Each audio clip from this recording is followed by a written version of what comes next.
Ապրիլի 4-ը եւ 5-ը պատմական ամսաթվեր Հայաստան-Եվրոպա հարաբերությունների օրացույցում։ Գնահատականի հեղինակը Եվրոպական խորհրդի նախագահն է Անտոնիո Կոշտան։ Եվրոպական քաղաքական համայնքի գագաթնաժողովից հետո Եվրամիություն Հայաստան գագաթնաժողովը երկրորդ կարևոր պատմական իրադարձությունն է համարում։ Կայուն եւ բարեկեցիկ Հարավային Կովկասը Հայաստանի ապագայի գրավականն է եւ Եվրամիությունը շարունակելու է աջակցել տարածաշրջանային խաղաղության գործընթացին։ Հայաստանը դարձել է Եվրոպայի եւ Ասիայի միջև փոխկապակցվածության հանգույց։ Մենք հավասարապես հանձնառու ենք աջակցել Հայաստանի դիմակայությանն ու ազգային անվտանգությանը։ Հայաստանն ու Եվրոպական միությունն ավելի մոտ են, քան երբևէ եղել են, ասում է Ուրսուլա ֆոն դեր Լայենը։ Նրա խոսքով Հայաստանն ամենակարճ երթուղին է ապահովում դեպի Կենտրոնական Ասիա եւ Կասպյան ծով Եվրոպայի հետ։ Եվրոպացիների այս մտքերը շատ են ոգևորել Փաշինյանին։ Այսօր շատ խորհրդանշական էր լսել Եվրամիության գործընկերներից, որ Հայաստանի Հանրապետությունը գերազանց աշխարհագրական դիրք ունի եւ մասնավորապես գտնվում է արևելքի եւ արևմուտքի միջև կամ արևելքի եւ արևմուտքը իրար կապող ամենակարճ ճանապարհի վրա։ Մենք միևնույն տեղում գտնվելով բնականաբար երկիրը որևէ տեղ չի շարժվել, քաղաքական գործընթացների արդյունքում պատմական աշխարհագրական վատ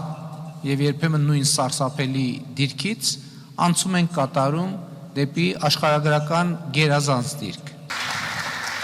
Պատմական որակված գագաթնաժողովի արդյունքներով ընդունվել է համատեղ հռչակագիր, ստորագրվել են տարբեր ոլորտներում գործակցության փաստաթղթեր, ներդրումային ծրագրերից մինչև սահմանային կառավարման պայմանավորվածություն։ 2.5 միլիարդ եվրո արդեն նախատեսված է գլոբալ դարպասներ ներդրումային ծրագրում։ Բացի այդ, ԵՄ-ն կոչ է արել տնտեսվարողներին ներդրումներ անել Հայաստանում։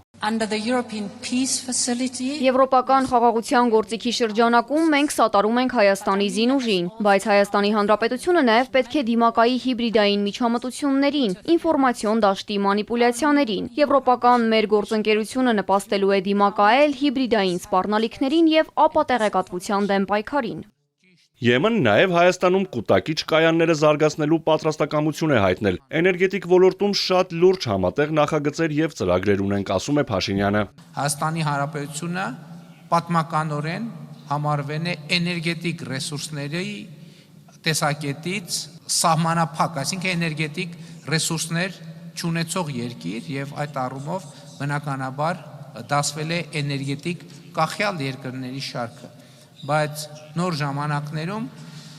պարզվել է, որ Հայաստանը ունի անսահմանափակ էներգետիկ ռեսուրսներ, որովհետև Հայաստանում մենք ունենք տարածաշրջաններ, ռեգիոններ, որտեղ արևային օրերի քանակը գերազանցում է 300-ը, սա նշանակում է, որ արևային էներգետիկայի զարգացման անսահման հնարավորություններ կան մեր երկրում։ Եվրամիության երրորդ բարձրաստիճան պաշտոնյան դիվանագիտության ղեկավար Կայա Կալասը Հայաստանի Հանրապետություն ԵՄ գագաթնաժողովին չի մասնակցել։ Այդ ընթացքում նա հանդիպումներ է անցկացնում Բաքվում։ X-ի գրառման մեջ Կալասը նշել է, որ Բրյուսելը կաջակցի հայ ժողովրդին սեփական ճակատագիրը ընտրելու հարցում, այդ թվում արտաքին միջամտությանը հակազդելու եւ դիմադրողականությունը ամրապնդելու ԵՄ նոր առաքելությամբ։ Արթուր Հակոբյան, Էպիկենտրոն։